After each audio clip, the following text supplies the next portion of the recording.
Hello guys, today we are going to talk about anatomy of the human body and specifically going to focus on the breathing system in human being.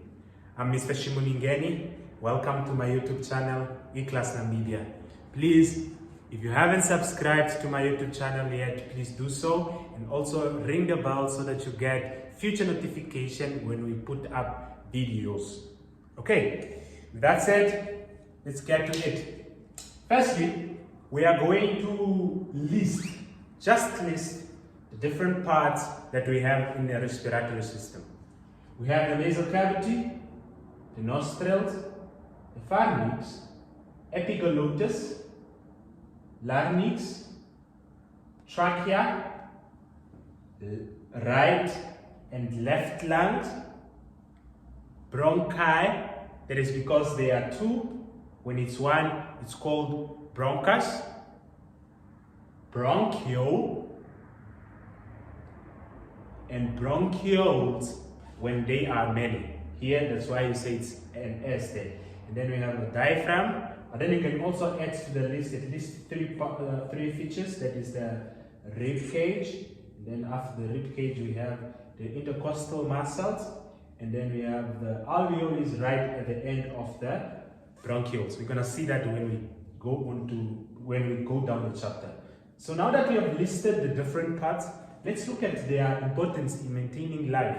What is the importance of the nasal cavity, for example?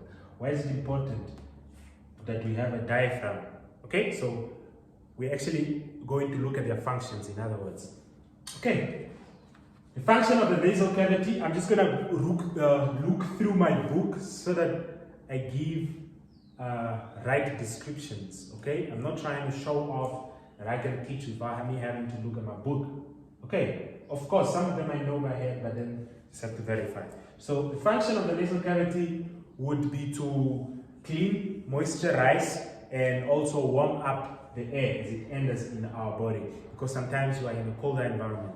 So if you inhale cold air, it's not so good. Okay, and that is because of different physiological processes that are involved. It's a long process. And then we have the nostrils. The nostrils are right here, so these are the nostrils. The function, we know it's the entry and the exit of air in our body. And then we will have the pharynx. So the pharynx would further clean and moisturize the air before it enters into the trachea. Okay, are you guys following? Then we move on to the epiglottis. The epiglottis would be the tongue-like structure that we have right at the back of our mouth. Okay? So that thing that is hanging is like a tongue. And the function of the epiglottis would be to cover or to seal off the windpipe when you are swallowing so that you don't choke. That is why you cannot swallow and breathe in at the same time. I know you are learning this for the first time, because people only talk about you cannot eat and talk at the same time. That is not a biological thing. It's a more of morals. But then, biologically, you cannot eat and swallow. Swallow, specifically, you cannot swallow and breathe in at the same time. Just try it, you will choke. That's why you see people choking. But they don't really know the physiology behind that. Now you know. Okay, and then we have the larynx. The larynx is what is enabling me to communicate this message to you. In other words, the larynx is the factory where sound is being produced. Okay, so it's the site where sound is being produced. Then we have the trachea. The trachea is the air passage that allows or that connects the nasal cavity to the bronchi. Okay, then we have the left lungs and the left and the right lung. So the function of these two organs, they are the biggest organ in the respiratory system, and the function is to house the bronchioles and the alveolus that we find right at the end of the bronchioles. So we're going to look at the structure of the alveoli. Okay, and then we have the bronchioles. The function of the bronchioles is it branches out from the bronchi and delivers the air to the alveolus. And then we will have the alveolus at the end, which we're going to look at next, or in our next objective. And then we will have the diaphragm. The diaphragm is a muscle right down here, and the function of the diaphragm is to relax. It relaxes when you breathe in. It contracts when you breathe in and relaxes when you breathe out. So when you inhale, it contracts. When you exhale, it does the opposite, that is to relax. And then we have the rib cage, which is not in this diagram here, but then the function of the rib cage would be to house and protect vital organs like our lungs and the heart that we would find here, but it's not here because we are looking at the respiratory system.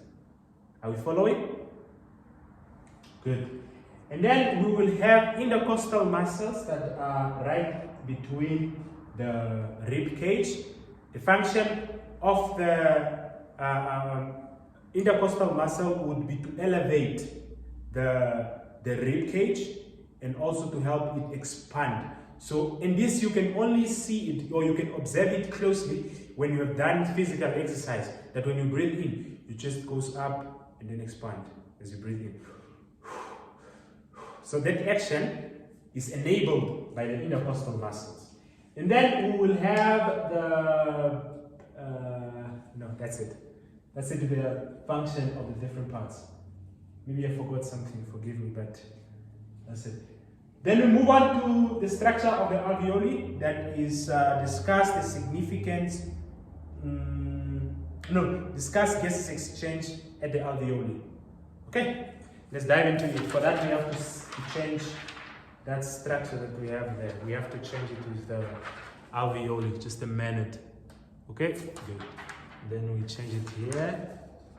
Put it up now, it's right there, you see it? Very good, very good, very good. So, discuss gases exchange at the alveoli. So that is what we are going to look at now. Let me just read here quickly, then I will explain it shortly. Okay.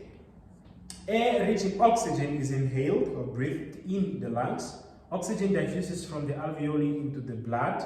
The blood vessels take oxygen-rich blood to the cells of the body. Carbon dioxide is released during cellular respiration. It diffuses from the cells into the blood and taken back to the lungs to be exhaled. So basically what they are trying to say here is that, remember our previous picture that we had, or diagram that we had on the board, it ended with bronchioles. Okay, good. So at the end of each bronchiole, you will find sponge-like structures or ball-like structures called alveoli. So this is what we refer to as an alveoli. So it's a ball-like structure. Okay, so now you are following, I believe. Now, here at the alveoli, that is where gases exchange take place. Remember the structures that we were talking about? All of them is just air going in or coming out. It's just entering or exiting. So most of them that we looked at were air passages or are enabling for gases to be exchanged. But where exactly do gases be? Where exactly do we have gases exchange taking place in the respiratory system?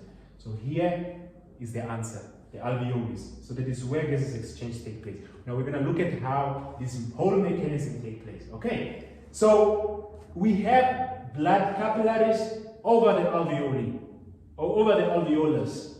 It's because it's one. Alveoli when there are many, alveolus when it's one. So over this alveolus, alveolus when they are, I'm not sure about this. I think it's when there are many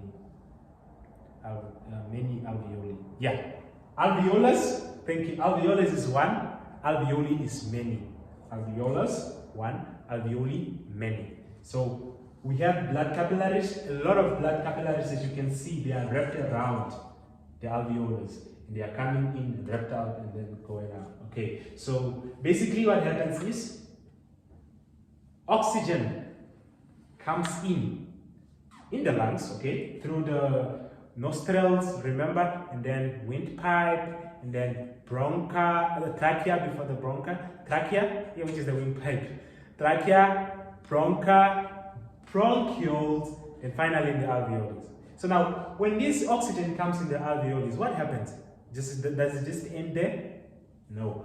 What happens is, now this blood, this oxygen in the alveoli, it diffuses, okay? It diffuses into the blood capillaries. From the alveoli, it goes into the blood capillaries that are surrounding it.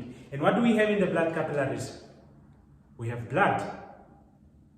So get the idea now. We have blood. So now oxygen comes and leaves the alveolus through the blood capillaries in the blood.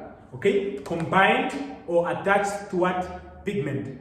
The pigments of hemoglobin. So it's attached to hemoglobin and then it leaves to the blood, to the rest of the body where it's needed. Specifically your muscles, your heart, wherever, everywhere on your body where there is a living cell, that cell respires and it needs oxygen. So oxygen is taken to all the cells of the body by the blood capillaries. Now what happens to that blood that comes in from the rest of the body?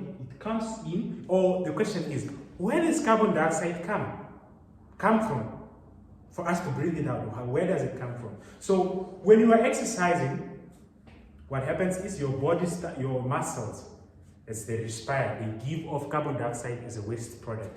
Now this carbon dioxide goes into the blood, and then the blood brings everything to the lungs, specifically to the alveolus. Now the dots are connecting, I believe. So it comes in as deoxygenated blood. That means it's blood that has no oxygen. And if the blood doesn't have oxygen, that means it has carbon dioxide. So it comes in with the pulmonary arteriole. Okay? It's an arteriole because it's very small. Usually, I believe you guys only know of arteries. So pulmonary arteriole comes in and brings this blood that has a lot of carbon dioxide, and then that carbon dioxide, it comes all over the capillaries that are surrounding, that blood comes all over the capillaries that are surrounding the alveolus, and then it diffuses into the alveolus. And then what happens? That oxygen leaves the alveolus through the bronchiole, and then the bronchiole takes it to the bronchus. And then from the bronchus goes to the trachea. The trachea, nostrils, then you breathe it out. Making sense? Good.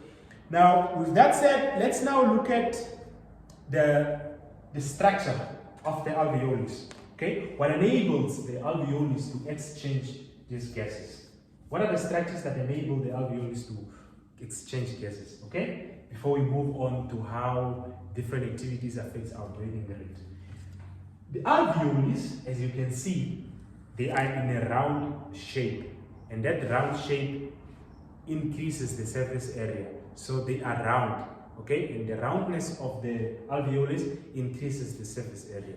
And the larger the surface area, the faster the diffusion. What is diffusing? Gases. So gases are diffusing in and out of the blood capillaries, depending on what type of a gas it is. Clear? Good. So that roundness creates what? A large surface area. It's very important for gases exchange to take place. Another feature that we have to look at is how the blood capillaries surrounds the alveolus.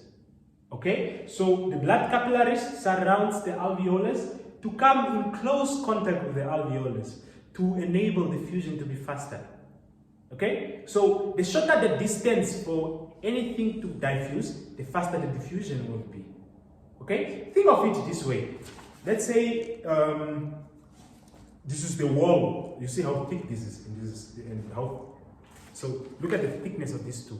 The file is thicker, and the paper is just one paper sheet. Okay, so it will be easier for a gas to pass through if there were gaps in the paper than here because it's thinner. That means it's thick. So that is exactly what happens here. So it comes closer so that it creates a shorter distance for diffusion to be faster. But not only that as well, the walls of both the alveolus and the blood capillaries, their walls are very thin. They are actually 1 cell thick.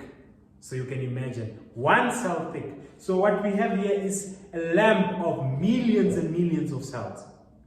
But millions upon millions of cells. So what I just had here. So now you can imagine how thin a cell is. That little thing that you observe in a microscope, that is the size of the capillary walls. Okay, here it has to be enlarged, of course, so that you see it. So, and that thinness also fastens the process of diffusion so that the gases can be exchanged faster. But as well, the blood capillaries, they are also one cell thick. Okay, so that is the structure of the gases exchange, or the structure where gases exchange take place, and that is to enable gases exchange to be faster. Okay, with that said, let's move on to suggest how different levels of activities can influence the breathing rate. Okay, so I believe most of you, if not all, have done some type of athletics. If not running on a certain train, you probably played basketball or soccer or rugby, whatever you did, but it requires physical exercise. Okay, now with this physical exercise involved, that requires energy. For you to exercise, it requires energy, and that energy is produced in your cells through the process called respiration. Now, for respiration to take place, and this is aerobic respiration, so it requires energy. So, it requires energy. It requires oxygen and glucose, sorry. So, what happens is, as you are exercising, respiration is taking place. And the faster you go, the more energy you will need. And if you will need more energy, that means you need to speed up your respiration rate. Okay, and if the respiration rate is sped up, what are the building blocks of respiration? Oxygen and glucose. So when we get oxygen as human beings? Through breathing. Okay, as we breathe in, we get oxygen. So now for you to meet the demand of respiration, which is needed to provide energy for you to do physical exercise, you will need to breathe faster. That is why you see people breathing faster when they are doing physical exercise. So let me just understand here. Exercise increases the breathing rate to supply more oxygen to the active muscles for faster removal of oxygen. So like I've said already, for faster removal of carbon dioxide. Like I said already, carbon dioxide is a waste product. It's a waste product of respiration. Okay, exercise increases the depth of breathing, the amount of air that breathed in and out. So the depth. So the amount of air breathed in and out is increased during exercise. So basically, that is what happens during exercise. Okay, then we move on to listing and discuss how air pollution and smoking may affect our breathing system. Okay, so the effect of air pollution on breathing system, air pollution caused by accumulation of carbon dioxide, monoculture, sulfur dioxide, oxide of nitrogen, and dust. So all this is what causes pollution. Now, how does this affect our breathing system? That is the respiratory system. Okay, so pollution may damage the air passages. What are the air passages we spoke about today? So the air passages we spoke about, one of them was the trachea, which is the windpipe. Another one was the bronchi, or the bronchioles, and the bronchi. So those three are the air passages. Now, if you constantly breathe in a polluted air, it may damage those three air passages. And you can't imagine living with broken or damaged air passages. So that will jeopardize your health. Okay. It may also damage the alveolus. This is vital because this is where gases exchange take place. Okay. Now, if you have this alveolus damaged, that may result into death, because then you don't have enough oxygen, and not enough. You don't have enough oxygen, and you will accumulate excess carbon dioxide because it's not being removed efficiently. Okay. Then we have as well. It may also cause asthma. What is asthma? Asthma is a condition where you have difficulties breathing.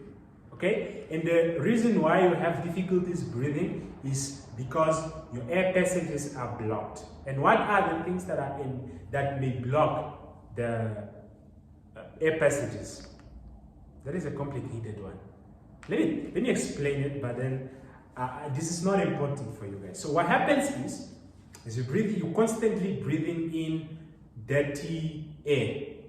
In our air passages, we have cells, epithelial cells, that produces mucus. Now these mucus are attached to the cilia cells and they are there to trap dusts. Now if there is constantly entry of dust, that will somehow stimulate the production of mucus. And if mucus accumulates, let's say this is the air passage, if mucus production speeds up, then it may end up blocking the air passages, and that will cause difficulties in breathing, asthma. Good. With that said, it may also reduce the hemoglobin in the blood. Okay? It may reduce hemoglobin in the blood. This I don't really know, but I'll explain it later when we talk about the effects of smoking on the respiratory system. Then it will make sense because I don't know how to explain it this way. Okay, then it also may cause silicosis. Guys, this word I don't know how to say it. It may cause silicosis. That is, it spells SILICOSIS. Okay, so this is called that. So definitely, if I don't know how to spell it, I probably don't even know what it is, but not a problem. Okay, effects of smoking on the respiratory system. We are almost there, guys. Just give me a minute, then we will be done shortly. Okay, and hopefully you are not sleeping. Okay, we have different components that we find in the cigarettes that we smoke as human beings, which is not a good thing, guys. There's nothing good in smoking. Of course, nothing against it, but it's not good. Okay, tar causes lung cancer and cause coronary heart disease and cause bronchitis disease. Okay, so just tar itself, it may cause lung cancer because as it comes in, the cells, it may cause mutation in the cells. Okay, and mutation what is that? Abnormal division of cells, which may result into tumors and all that. And also, it causes coronary heart disease. The coronary heart disease is a condition where you have your coronary artery, is that artery that provide the heart muscle with oxygenated blood. It may get blocked, and if it's blocked, that means that your heart will not be able to beat properly. If the heart is not beating, that means no blood is sent to the essential part of the body for respiration to take place, and that may be fatal. Good. Then we have, it also causes bronchitis or bronchial diseases. So this is where you have your bronchioles damaged. It's called bronchitis or bronchitis diseases. Okay. Bronchitis disease. Then we have carbon monoxide, is also one of the components that is found in the cigarettes or cigarette smoke. It combines with hemoglobin in the blood and causes less oxygen to be carried by the blood. That is cruel. What happens is the function of hemoglobin in our blood, these red pigments, they are responsible for attracting oxygen to themselves. Now, every element or molecule, that, because oxygen is an element on its own, but carbon monoxide is a molecule composed of carbon and oxygen. Now, because of the presence of oxygen in carbon monoxide, hemoglobin picks it up as if it's oxygen, but then our body cannot use it because it's combined with carbon. Do you understand? So instead of hemoglobin picking up oxygen, okay, instead of hemoglobin picking up oxygen, which is good, it then picks up carbon monoxide. Let me give you a practical example how this works actually, how bad it is. Imagine you own a lodge, okay, a safari camp or a villa, and you have some tourists coming from abroad, and then you went to the airport to pick them up because they are coming to sleep over in your camp or in your villa or in your guest house. Now, some thieves or some crooked guys heard about these guys that are coming and they have a plan to rob you. So they come, they stand at the airport with your name on the paper. Because you haven't met these guys, or probably you haven't Skyped with them for you to see their faces and all that, so you end up picking up your robbers. And then they go to your house, to your guest house, and they rob you everything. So that's exactly what carbon monoxide does. Instead of picking up oxygen, which is good for your body, you pick up carbon dioxide, which is deadly. That is what carbon monoxide does to us. Okay. And then we have emphysema.